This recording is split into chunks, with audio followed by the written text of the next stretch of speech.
Welcome back, everyone, to the Windbridge Afterlife Science Podcast.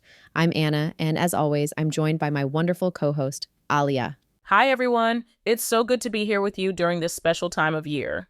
Absolutely. Before we dive into today's topic, a quick reminder.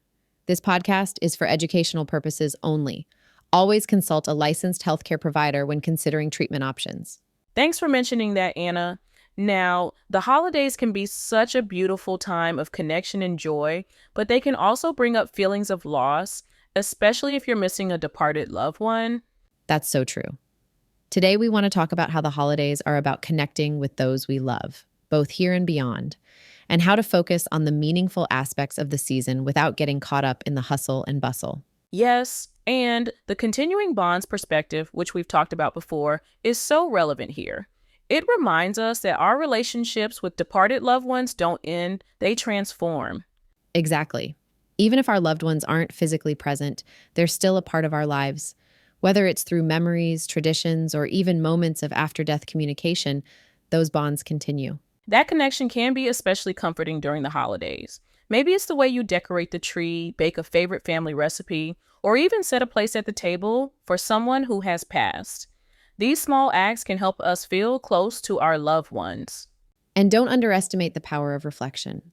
Lighting a candle, writing a letter, or simply sitting quietly and remembering can be incredibly grounding and healing. Yes, and if you've ever had a spontaneous after-death communication, like a vivid dream or a sense of presence, the holidays can be a time when these moments feel even more poignant. That's a great point. Many people report feeling closer to their departed loved ones during this season, and that's something to embrace, not shy away from. The holidays don't have to be about moving on from grief. They can be about honoring it. So true. And while we're talking about connection, let's not forget the living. Spending time with family and friends, even virtually, is just as important. This season is about love, not perfection. Right. It's easy to get caught up in the pressure of creating the perfect holiday. But what really matters is the connections we nurture with the people around us and the loved ones we carry in our hearts. If you're struggling this holiday season, remember to be gentle with yourself. Grief doesn't follow a schedule, and it's okay to take time for self-care. And if you feel drawn to seeking support, whether through a mediumship reading or counseling, follow what feels right for you. That's excellent advice. And for those celebrating, remember that every tradition, every memory, and every act of love is a way of keeping our bonds alive. Thanks for joining us today.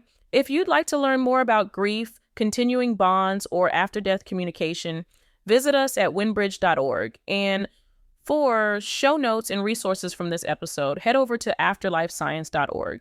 Don't forget to subscribe, like, and share the podcast to help us spread the word. We wish you a season filled with love and connection. Take care, everyone, and happy holidays. See you next time on the Windbridge Afterlife Science Podcast.